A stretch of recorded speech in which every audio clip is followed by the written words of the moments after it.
Graça e paz, igreja, amém? Amém. Meus irmãos, que surpresa linda.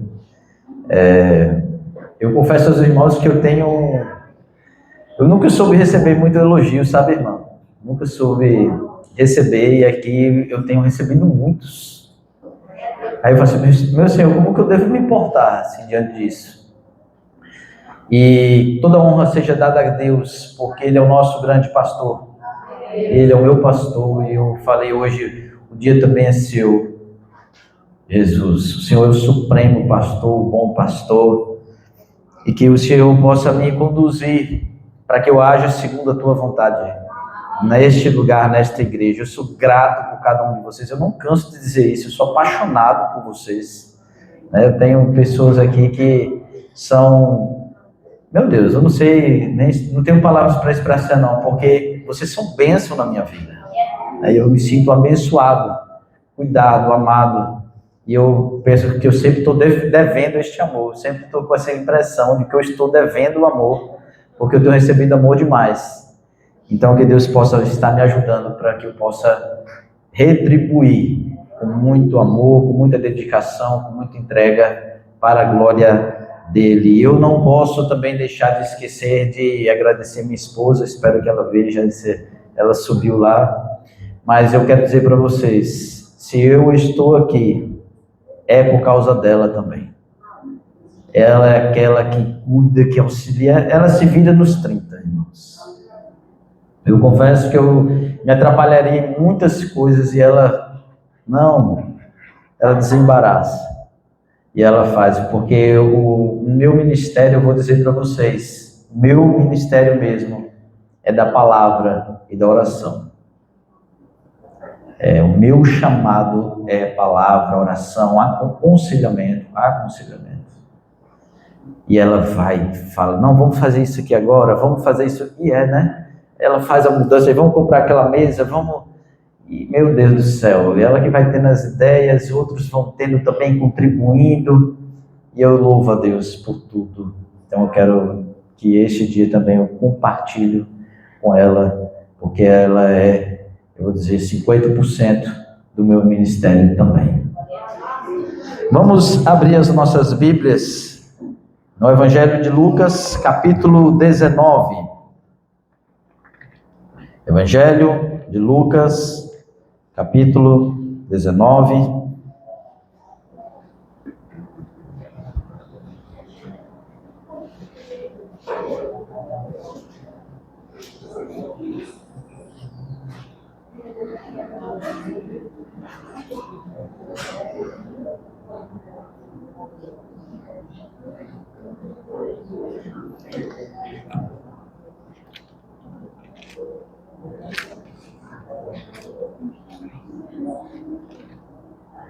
A partir do verso 1.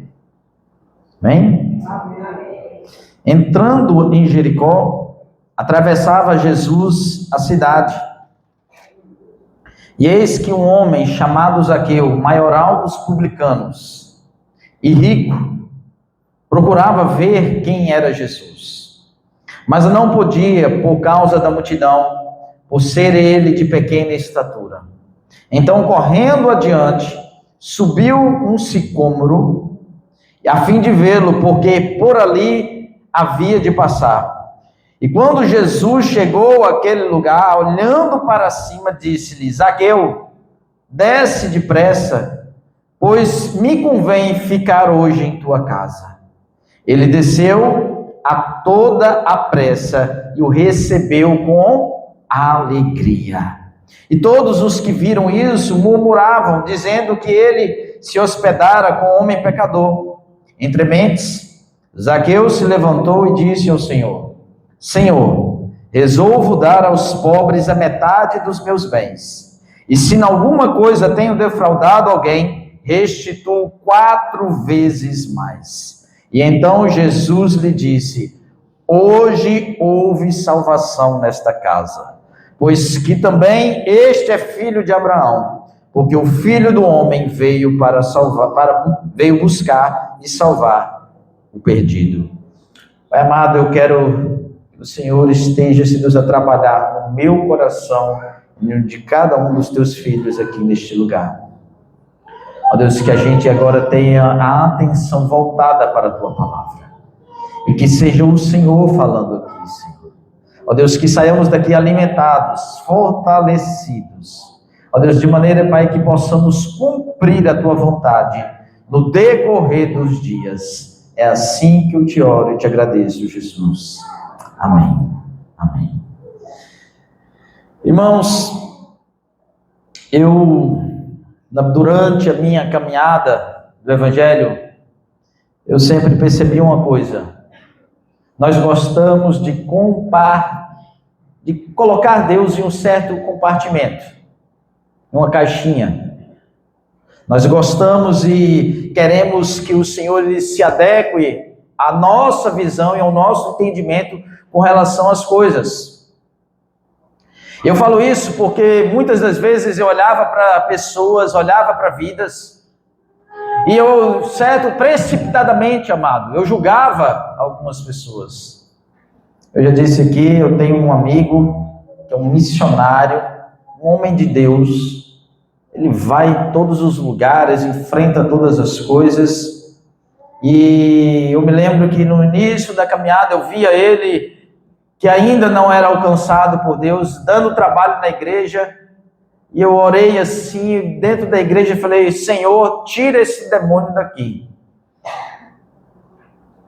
Ele estava dando muito trabalho com as meninas dentro da igreja.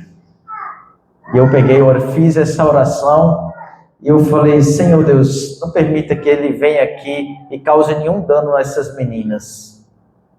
Mas de maneira precipitada. A gente gosta de julgar as pessoas. Este jovem até então se torna um pastor, um missionário, viaja países, já viajou, não sei, 10 países, fazendo cruzadas, indo para lugares que eu confesso aos irmãos, talvez eu não iria, chamado pelo Senhor e sendo abençoado, mas que ao meu olhar, irmãos, aquele jovem, ele estava ali causando dano e aquele prejudicando, e na minha caixinha, na minha visão limitada, eu achei que o evangelho não chegaria até ele. O fato é que nós estamos lendo um texto em que muitos julgavam um homem acerca daquilo que eles pensavam, e no seu julgamento, julgavam que ele não era merecedor da graça de Deus. A gente vê no capítulo 18, Jesus encontrando um capítulo antes, nós estamos no 19. No capítulo 18, Lucas vai narrar, descrever o encontro de Jesus com um jovem rico. Um jovem que tinha virtudes, um jovem que tinha boa fama, um jovem que as pessoas respeitavam seus pais. E que pergunta o que ele precisava fazer para ser salvo. O que ele precisava fazer para herdar a vida eterna. Jesus, então, responde com uma pergunta: por que me chamas de bom? Ninguém é bom senão um, que é Deus. Você sabe os mandamentos? Não adulterarás, não matarás, não furtarás, não dirás falso testemunho, honra teu pai e a tua mãe. E ele disse: tudo isso tenho observado desde a minha juventude. É interessante porque Jesus ele não descreve os 4 primeiros mandamentos que dizem respeito a uma relação entre o homem e Deus. Ele cita os outros 6 que fala do relacionamento entre o homem com o próprio homem. Jesus estava testando aquele jovem. Jesus sabia onde estava o coração dele. E o coração dele estava na riqueza, no dinheiro. Ele amava os pais, honrava os pais, amava o próximo, talvez dava esmolas, talvez ele ajudava, se fosse hoje, estaria ajudando alguma ONG. Ele era um jovem de muitas virtudes, mas no seu coração tinha um ídolo que estava acima de Cristo e de Deus, e esse ídolo era o seu dinheiro, a sua riqueza. Quando nós lemos o texto, e Jesus vai descrever aqui no mesmo capítulo, no verso 24, dizendo: quão dificilmente entrarão no reino de Deus os que têm riquezas. No verso 25, porque é mais fácil passar um camelo pelo fundo de uma agulha do que entrar um rico no reino de Deus. E aí ele coloca algo, irmãos, que parece tornar uma impossibilidade. Ele cria uma impossibilidade, ele cria uma barreira. E não somente aqui, nós vemos em todo o Evangelho isso. Parece que Jesus, ele tem uma resistência contra os ricos. Só parece. No capítulo 4 de Lucas, Jesus, quando está iniciando o seu ministério, ele está ali na sinagoga, ele abre o rolo, e a profecia de Isaías que ele lê é: o Espírito do Senhor está sobre mim, pelo que me ungiu para evangelizar os pobres. Mas pastor, e os ricos? Ele enviou-me para proclamar libertação aos cativos, e restauração da vista aos cegos, para pôr em liberdade os oprimidos, e apregoar o ano aceitável do Senhor. Evangelizar os pobres. Em Lucas 6, nós vemos as bem-aventuranças, e ele vai dizer: bem-aventurados vós, os pobres, porque vosso é o reino de Deus. O reino de Deus é dos pobres. Quando nós fazemos uma leitura direta, não dos ricos. Será? Bem-aventurados vós, o que agora tendes fome, porque sereis fartos. Será que ele veio só para aquele que sente fome? E para aquele que tem muito? E para aquele que pode distribuir, será? Bem-aventurados vós agora os que chorais, porque é a vez de rir. Agora olha o que ele vai dizer mais à frente: mas ai de vós os ricos, porque tendes a vossa consolação. Você será consolado por sua própria riqueza. Quando nós olhamos, amados, nós pensamos que Jesus ele tem uma resistência, e ele parece criar barreiras contra os ricos, contra aqueles que têm. Quando nós vemos a parábola lá em Lucas 12 do rico insensato, ele vê um homem que ajuntou riquezas, que ajuntou e acumulou tesouros na terra, e quando ele vai e tem um encontro com Deus, o anjo diz: louco, esta noite te pedirão a tua alma, e o que é que tu tens preparado? Para quem será? Assim é o que entesoura para si mesmo, e não é rico para com Deus. Quando nós vemos lá em Mateus 6, ainda ele dizendo no verso 24: ninguém pode servir a dois senhores, não podeis servir a Deus e as riquezas. Parece que ele coloca uma opção: ou você é rico, ou você serve a Deus. Uma leitura desatenciosa, amados, uma interpretação precipitada, ela pode gerar um estresse hermenêutico, porque pode ser que alguém, ao ler essas passagens, pense: Jesus não veio, não gosta de rico. Essa é a história. E eu já vi pastores, eu já vi pessoas com certas ideologias que se levantam e que esbravejam estas passagens para dizer: Jesus não gosta de ricos.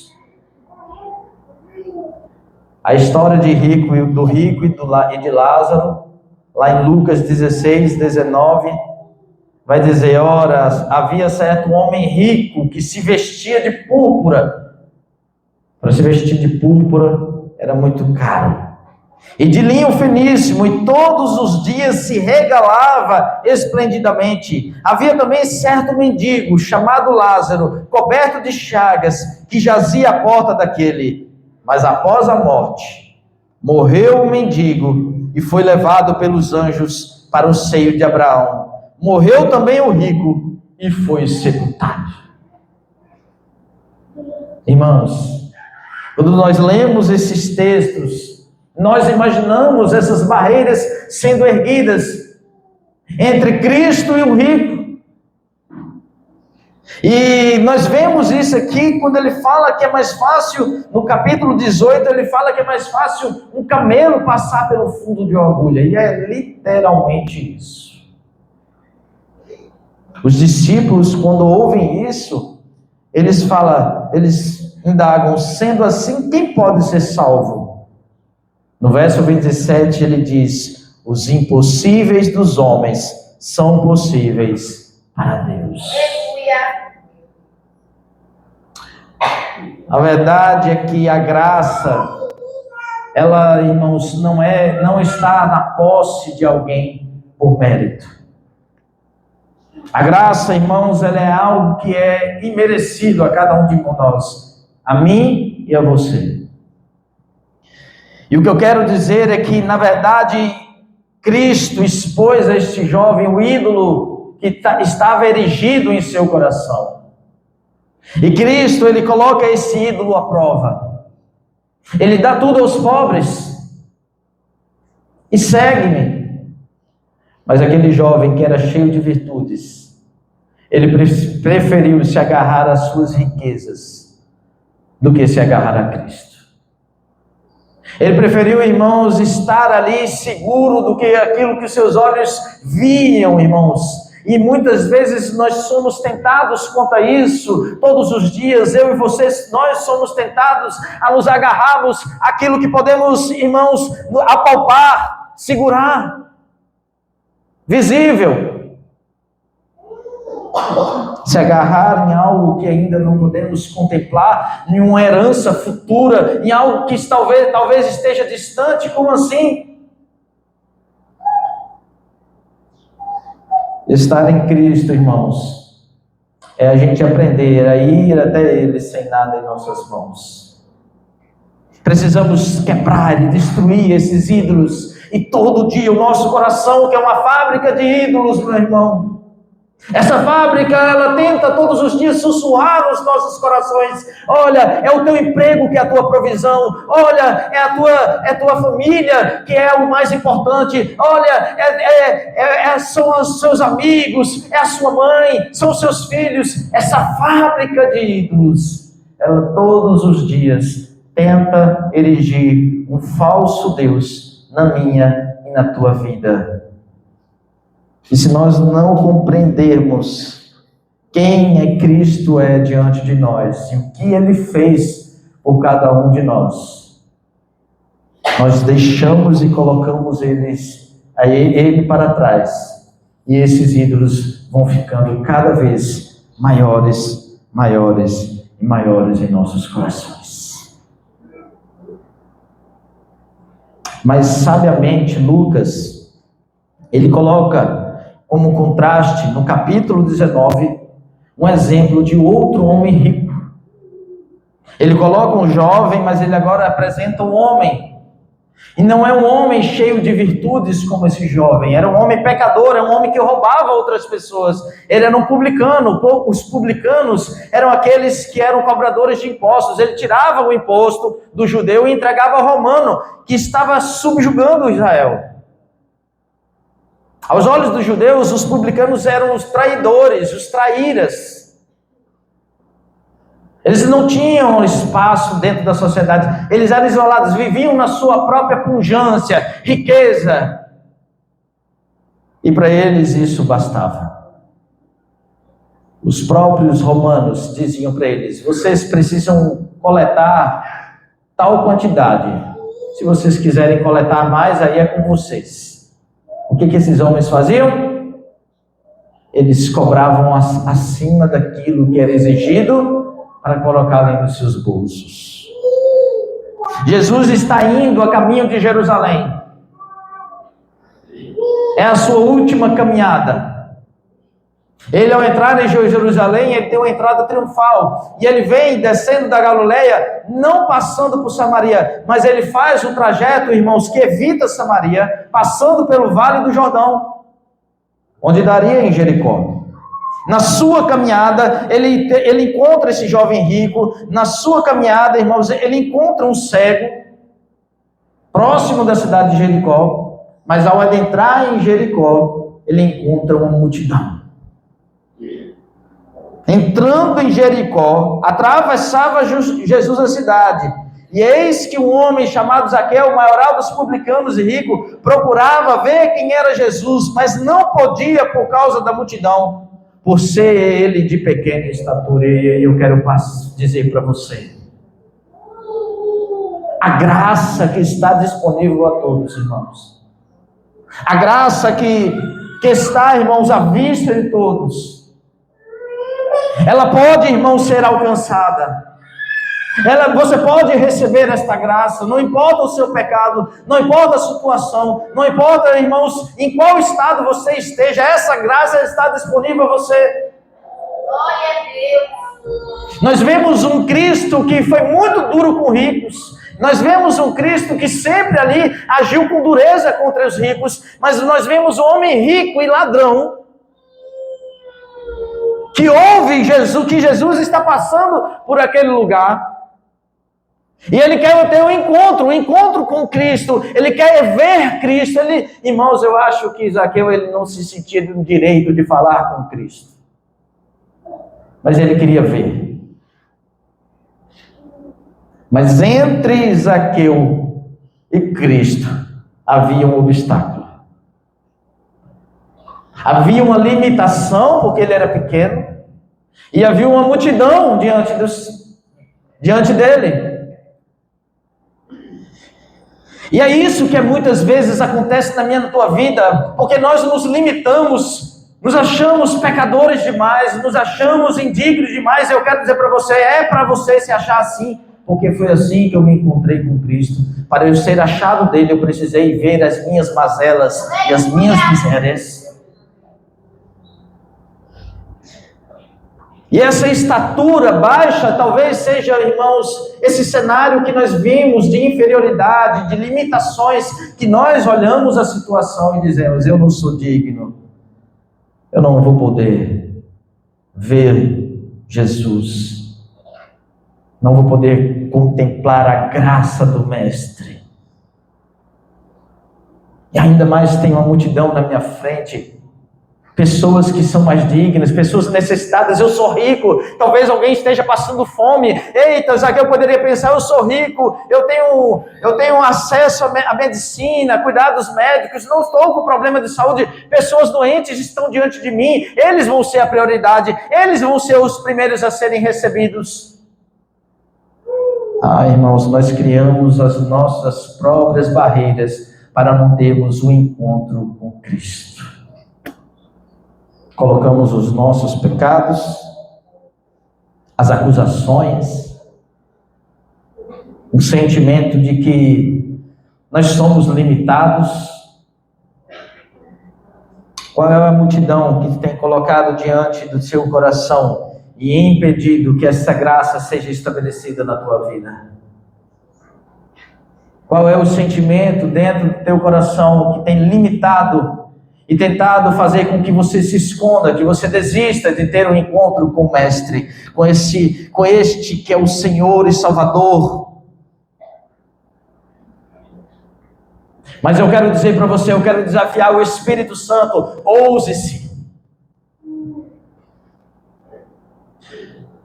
Ele era um pecador, ele era visto como alguém que era ladrão, ele era desprezado entre a sociedade.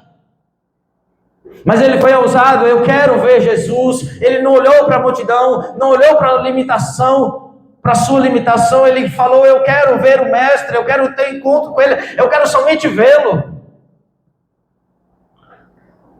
Ouse-se, chame a atenção do Mestre. Você quer ter um encontro com ele? Chame a atenção dele. Ficar, irmãos, ali naquela situação, escondidos, acanhados, com medo. Não é, irmãos, isso que vai resolver a tua vida. É o ser ousado. Olhar para Jesus e desejar Jesus. Chame a atenção de Jesus. Talvez você seja...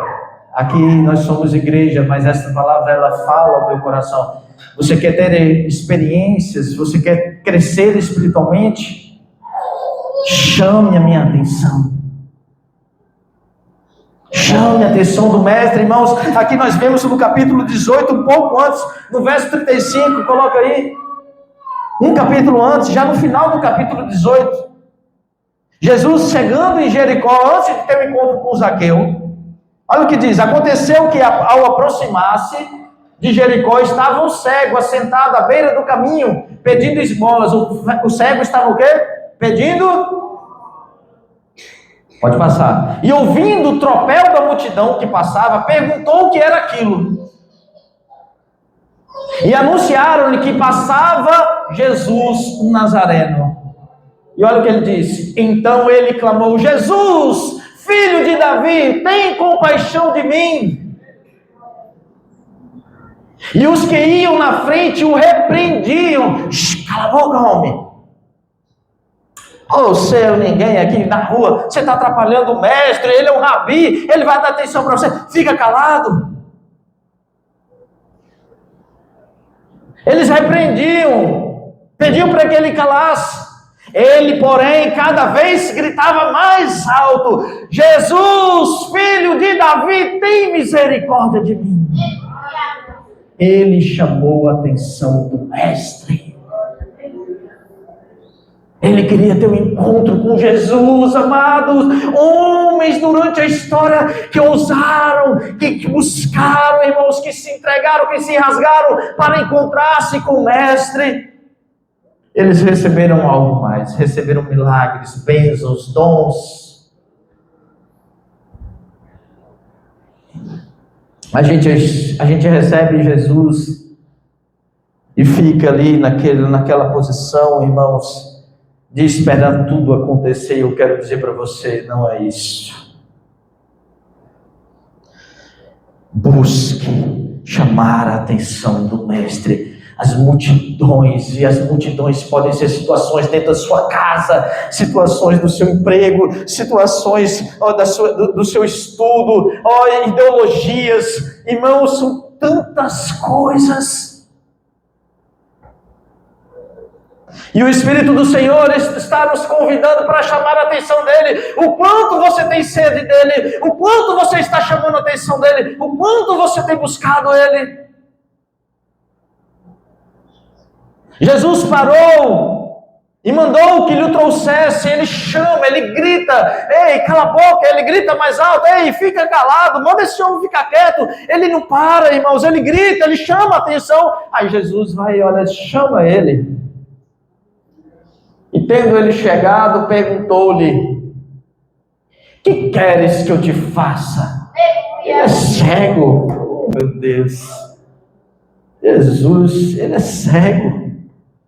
E ele responde: Senhor, eu que eu torne a ver. Senhor, que eu tenha minha família restaurada. Que eu tenha meus filhos na tua presença. Que eu tenha, Senhor Deus, uma vida de um chamado ministerial com o Senhor. Senhor, eu quero te servir mais. Senhor, eu quero poder estar na tua casa. Senhor Deus, eu quero poder evangelizar. Senhor, eu quero, Senhor Deus, estar contigo. Mas se não gritar, se não houver clamor, se você não chamar a atenção, as multidões vão calar você. Que eu torne a ver. Pode passar. Então Jesus lhe disse: recupera a tua vista. A tua fé te salvou. Zaqueu também estava diante de uma multidão. Mas ele ousou ser ousado. Ele chamou a atenção do mestre. Ele sobe em cima de um sicômoro, um homem muito rico, talvez o mais rico daquela cidade. E subindo em cima de uma figueira, irmãos. Aquela figueira, ela dá ramos baixos que dava acesso a qualquer um, inclusive a crianças. Ele sobe ali, ele quer olhar, e quando ele está olhando, Jesus está passando, ele é estratégico, seja estratégico na sua busca por Jesus. Ele viu o caminho e o trajeto que Jesus ia fazer. No verso 4 vai dizer, ele vai correndo adiante, sobe em cima de um sicômoro, a fim de vê-lo, porque por ali havia de passar Jesus. Você quer ter um encontro com Jesus, mas não faz estratégia nenhuma. Você quer que Jesus mude essa situação, mas quais são as suas estratégias? Às vezes a gente deixa a bênção passar, irmãos. Porque a gente quer que faça tudo sem que a gente tenha esforço algum. Ah, pastor, quer dizer que a minha salvação foi alcançada pelo meu esforço? Não, amados, não é isso. Mas eu quero dizer para você, as bênçãos, os dons e as vitórias que você tiver aqui na terra, eu quero dizer, vai depender do teu esforço também. Tudo foi conquistado na cruz. Mas Deus, ele só entrega aqueles que se esforçam, que lutam. Esse homem, ele é estratégico, ele olha para onde Jesus ele vai, ele quer ver ele de perto, então ele vai adiante, sobe em cima da árvore, e a gente não usa essas estratégias nas nossas orações, na nossa busca. A gente vê os dias passarem e a multidão aumentando diante dos nossos olhos. O Senhor não está mudando, as coisas não estão acontecendo ali, na minha família, no meu trabalho, na escola, está tudo do mesmo jeito, parece que as coisas estão se complicando mais, e a gente vai deixando a multidão jogar a gente para trás. Não, irmãos, passe adiante, vai, cria uma estratégia, mas sobe em cima, chama Jesus, clama por ele, não sobe em cima dessa árvore. Ele queria ter esse encontro. Ele não estava esperando Jesus falar por ele, ele queria só que Jesus passasse por perto, e ele olhando, contemplando o mestre passar. Não deixe a bênção passar diante de você. Não deixe. A mulher do fluxo de sangue, quando soube que Jesus estava passando, ela vai até o encontro com Jesus. Há uma multidão, ela não poderia, porque é uma mulher que estava com fluxo ali corrente, ela era uma imunda, mas ela vai, irmãos, ela se esgueira pelo chão, ela poderia ser pisoteada por aquelas pessoas, mas ela não tem medo, ela corre os riscos, mas ela quer ter um encontro com Jesus. Os grandes homens de Deus na história correram riscos, e eu quero dizer isso para você. Se eu e você não corrermos riscos, nós vamos ter uma vida, um evangelho fraco. Um evangelho que só contempla os milagres na vida dos outros. Um evangelho que somente assiste as coisas acontecerem para outros. Chama a atenção do mestre. Chama, se consagra, ora, busca, tenha estratégias. Jesus, no verso 5, quando Jesus chega àquele lugar, quando ele vai passando perto de Zaqueu, ele olha para cima e disse-lhe: Zaqueu, desce depressa, pois me convém ficar hoje na tua casa. Eu quero dizer para você, talvez você nem espere Jesus agir, mas ele te conhece. Ele conhece a tua história, ele conhece você, não importa o seu estado, não importa a sua situação, ele sabe quem tu és. É como o Zaqueu, que talvez não se achasse digno de dobrar os joelhos. Irmãos, eu conheço pessoas que não conseguiam dobrar os joelhos porque diziam: não, eu estou em pecado, eu pequei. Aí eu dobre mais os seus joelhos. Não, mas eu pequei. No outro dia ele me ligou, irmãos. Uma certa jovem passando por umas dificuldades pessoais, ela me ligava, ela dizia para mim acerca daquele pecado, e tudo isso assistido por Sara. E eu e Sara trabalhando com ela ligava e dizia: olha, eu pequei de novo, eu falhei, eu errei. Aí eu ore mais, continua orando. E, irmãos, a gente batalhou ali com aquela jovem e dizia para ela: ore, ore, ore, ore.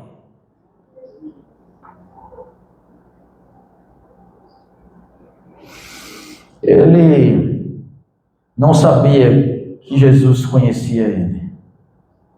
E talvez eu nem esperava isso. E talvez você não espere que Jesus se lembre mais de você, por tanta coisa que aconteceu com você, e tanta coisa que você errou. Mas Ele sabe quem você é, e Ele quer entrar na tua vida e mudar a tua história. Ele quer mudar a tua história. Ele olha para aquele homem que não disse o nome e diz: Zaqueu, desce depressa, pois me convém ficar hoje na tua casa. Ele tem pressa em mudar a tua vida, a tua história. Ele tem pressa. Ele anseia ter esse encontro com você. Ele desce, irmãos, no 7, todos viram isto e murmuravam, dizendo: quem é esse? Ele, dizendo que ele se hospedara com um pecador. Quem Jesus, olha com quem Jesus vai entrar, jantar e comer. Quando a gente se entrega a Jesus, a gente ouve muito isso. Eu confesso para vocês que eu já julguei muito precipitadamente muitas pessoas. Eu dizia: não, esse aí não vai durar, não. Aí Jesus ia lá e pá, na minha cara: quem você pensa que é para achar alguma coisa?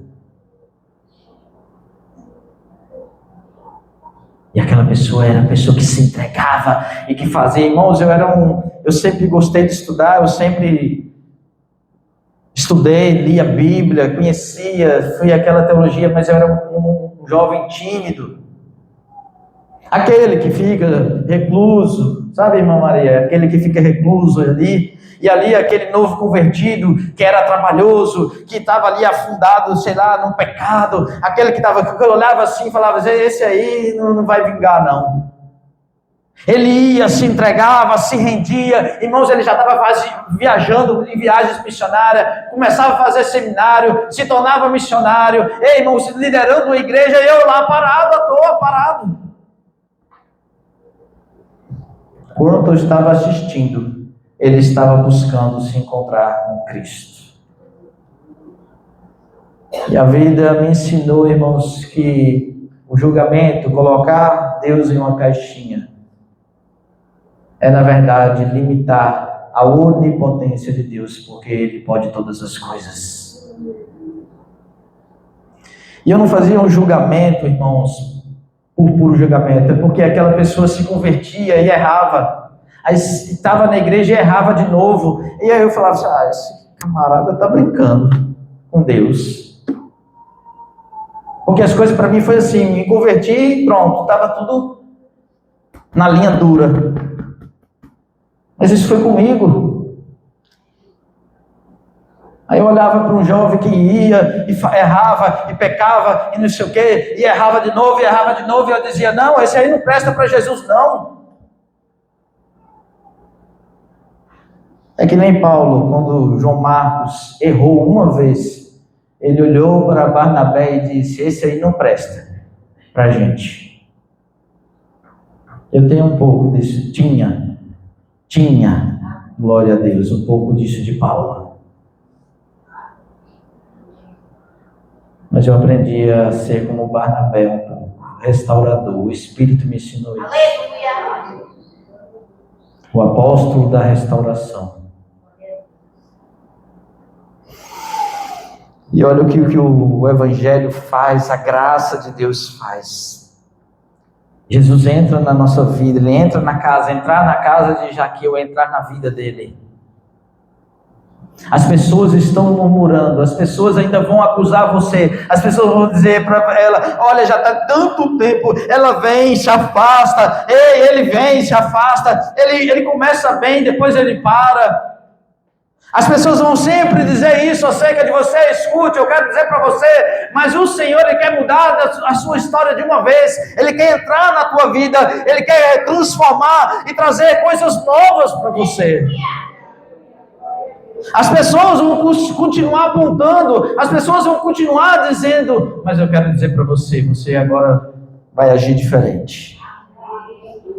No verso 7, quando todos murmuravam e acusando Zaqueu, ele se levanta no verso 8.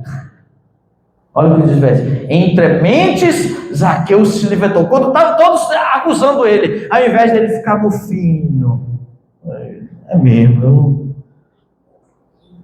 choroso. Não. Ele se levanta e disse ao Senhor: Senhor, eu resolvo agora dar aos pobres metade dos meus bens. Zaqueu, ele roubava as pessoas. Qual era o ídolo do seu coração? O dinheiro. Ele destrói o ídolo na pedrada. Pá! Ele pega esse ídolo, quando as pessoas ainda, ele ainda tem esse pecado, ela ainda entrega isso, pega, irmão, esse ídolo, joga no chão, pisa nele na autoridade do nome de Jesus. Ele olha, ele diz assim, olha, eu sou pecador. Aí ele achou que ele ia se amufinar, que ele ia ficar raquítico. Não, ele se levanta e diz: pois agora, metade dos meus bens eu dou aos pobres. Testemunhe acerca das suas ações, não seja alguém só de palavras. As palavras os ventos levam, mas as ações não. Aleluia! Muda. Não seja somente de palavras. Ele falou assim: eu dou metade dos meus bens aos pobres. Mamon ali naquela hora saiu enfurecido da casa dele, irmão. Mamon é o Deus da riqueza. Aquele demônio que estava instalado na casa dele, aquele demônio que tinha um trono na casa dele, irmãos, ele saiu escorraçado dali. Não brinca com esse pecado, escorraça isso da tua vida, joga isso para bem longe, meu amado, e diz assim: agora eu tenho uma nova vida, agora ele entrou de vez na minha casa, e para nunca mais sair, porque o Jesus, ele quer se banquetear com você todos os dias, você sentado na mesa com ele, se deleitando.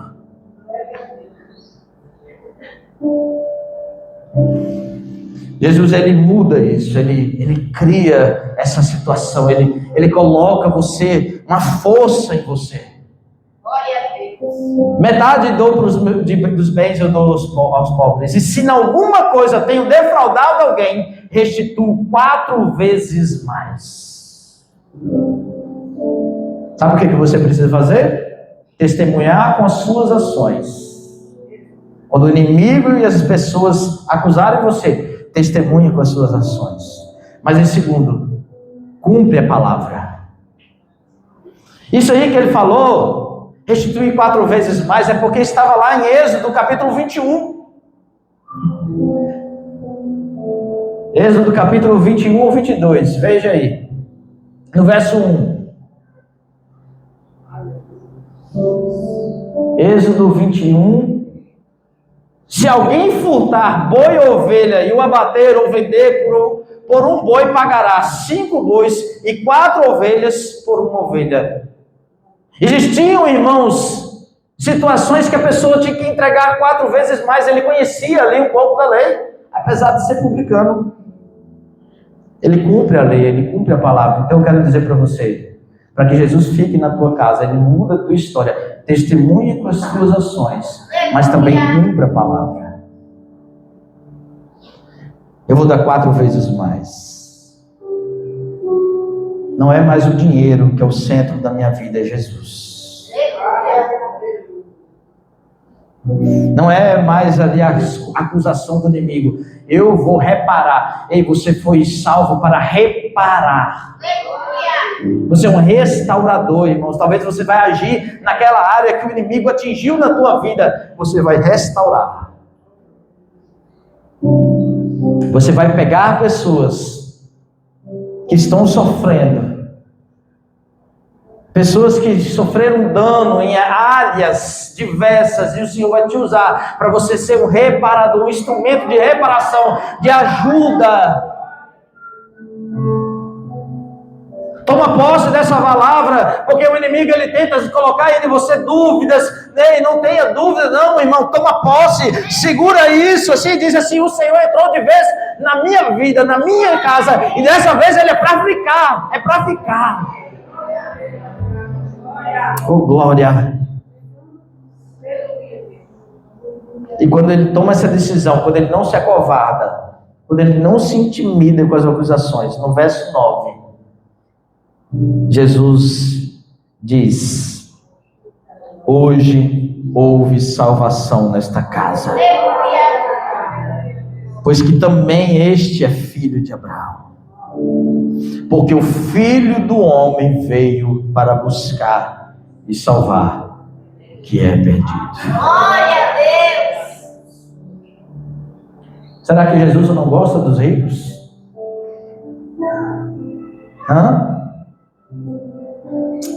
Na verdade, Jesus ele quer tratar dos ídolos dos nossos corações. Ele não divide a sua glória com ninguém. O jovem rico ele tinha um ídolo estabelecido. Qual é o ídolo que está erigido no teu coração? O Senhor ele quer destruir isso. Ele quer que você destrua isso. Mas acima de tudo, meus amados, eu quero dizer para você, o Senhor, Ele é Deus dos pobres e Deus dos ricos. Deus dos fracos e Deus dos fortes. Deus daqueles que têm energia e dos fracos. Dos cansados, dos abatidos. Deus daqueles que estão alegres e dos que estão tristes. Ele é o Senhor sobre todos, irmãos, e a graça dele está disponível para todos. Na verdade, Zaqueu, que era rico, quando ele vê Jesus, ele reconhece uma coisa: eu sou pobre. Eu sou pobre. Pobre da graça de Deus. Eu sou pobre de virtudes. Eu sou pobre de justiça. Eu sou pobre. Bem-aventurados os pobres, é porque, irmãos, o pobre, o mendigo, é aquele que vai naquele lugar todo dia buscar ajuda. E se eu e você tivermos um espírito dessa maneira, eu quero dizer para você, todo dia nós vamos buscar em Cristo a nossa provisão diária, a minha porção diária. Ei, irmãos, amanhã eu preciso me tornar mais pobre do que hoje. Eu tenho que me sentir mais necessitado da graça, do poder, da misericórdia. Se você não se sentir mais pobre amanhã, você ainda não entendeu o Evangelho plenamente. Porque cada dia nós nos sentimos mais pobres quando estamos mais perto de Deus, e ao mesmo tempo nos sentimos mais ricos da sua graça, do seu amor, do seu cuidado. Oh, glória! Fique de pé, eu quero orar por você.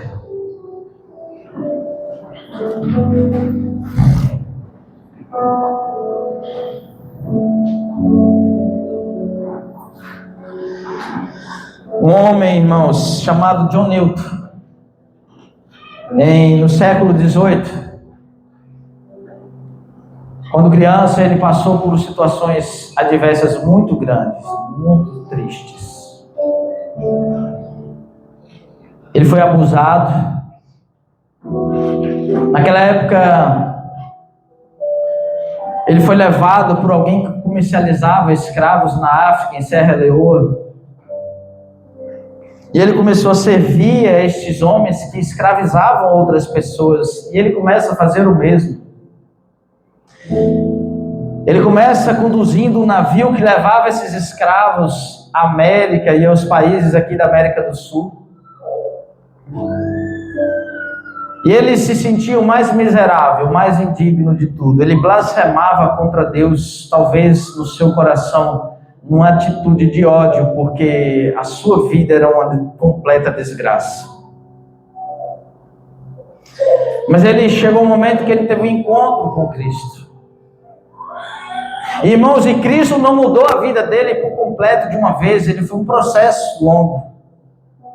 Ele continuou um certo tempo comercializando escravos, mesmo tendo aceitado Cristo no teu coração. E aí, irmãos, em um certo momento ele tem ali um encontro, ele lê um livro, ele começa a buscar mais Jesus, ele entende que aquilo que ele fazia era algo abominável. Ele passa por uma grande tempestade, quase que morre. Esse homem se transforma. Ele se torna um abolicionista, ele se especializa, ele busca estudar. Ele estuda grego, hebraico, ele começa a estudar, ele quer servir ao reino agora. E ele escreve um hino que é talvez o hino mais conhecido de toda a história, Amazing Grace. Maravilhosa graça. Maravilhosa graça. Ele ousou, irmãos, ter um encontro definitivo com Cristo. E o Espírito Santo te convida nessa noite a isso. A deixar de estar perdido. Todos nós estávamos perdidos. Todos nós sentimos-nos famintos. Todos nós, irmãos, éramos pecadores. Mas essa graça maravilhosa, ela está disponível a você. Ela quer libertar você dessas correntes de forma definitiva. Ele vai, irmãos, escreve o hino diz: graça maravilhosa, quão doce o som, que salvou um desgraçado como eu. Eu estava perdido, mas agora fui achado. Eu era cego, mas agora vejo. Foi a graça que ensinou o meu coração a temer. E a graça aliviou os meus medos. Quão preciosa esta graça é que me apareceu. Na hora em que eu criei primeiro, por muitos perigos e labutas e armadilhas, eu já passei. É a graça que me trouxe seguro até aqui. E a graça me levará para casa. O Senhor me prometeu o bem. Sua palavra firma minha esperança. Ele será o meu escudo e minha porção. Enquanto a vida durar. Sim, quando esta carne e coração falharem e a vida mortal cessar, possuirei dentro do véu uma vida de alegria e de paz. A morte não será mais o meu fim. Quando estivermos lá há 10.000 anos, brilhando como o sol, não teremos menos dias para cantar louvores a Deus do que quando começamos a gloriar. Essa graça está disponível a você, meu amado. Este homem mudou. E esta canção, até hoje, ela é cantada nos lugares mais importantes da Casa Branca, de igrejas, aonde estiver, eles cantaram. Essa música virou um símbolo de liberdade. O seu testemunho será um símbolo do poder de Deus. O seu testemunho será um símbolo da ação de misericórdia, de amor. Convida Ele para entrar no teu coração essa noite. Clama por Ele e diz: Senhor Deus, eu não tenho forças, mas o Senhor me vê. Senhor Deus, eu tenho visto tantas coisas passarem diante de mim, Parece que os dias estão se repetindo e passando, mas o Senhor, Ele quer mudar de uma forma definitiva sobre a tua vida. Ele quer agir de uma maneira diferente nesta noite, creia. Aquilo que está gritando no teu coração, ei, você não vai conseguir, amanhã mesmo, talvez você possa cair, mas o Senhor, Ele diz, eu sou a tua força, eu sou o teu abraço, eu sou o consolo na tua vida, eu transformo, eu estou trabalhando no teu coração, a minha graça é desse jeito, ela é maravilhosa. Se entrega. Deixa Jesus trabalhar no teu coração. Não se acalvarda, não tenha medo. É o Senhor que te chama. Não tenha medo. É o Senhor que convida a entrar na tua vida, que se convida a entrar na tua vida, que se convida a mudar a tua história. Ei, Ele vai te dar forças. Ele vai falar contigo. Você não vai estar só. Não tenha medo. Ele é o teu provedor, Ele é o teu socorro. A multidão, ela quer abafar isso, o teu chamado, ela quer abafar aquilo que o Senhor tem contigo, mas não vai conseguir. Os planos do inferno das trevas estão frustrados. Oh, Senhor Deus, nós repreendemos toda ação maligna nesta noite sobre esta vida. Age, Pai. Age, é isso que o Senhor já está fazendo no teu coração. É por isso que você tem buscado mais do Senhor. Ele tem colocado uma sede no teu coração. Oh, Deus, vai trabalhando, Pai, vai agindo, Espírito Santo de Deus. Queremos ser como Zaqueu, Pai. Nos ajuda a não ficar somente nas palavras, mas verdadeiramente testemunharmos com as nossas ações e cumprirmos o que a Tua palavra nos manda, para a honra e glória do Teu santo nome, Jesus. Amém. Amém, amém. Vamos louvar.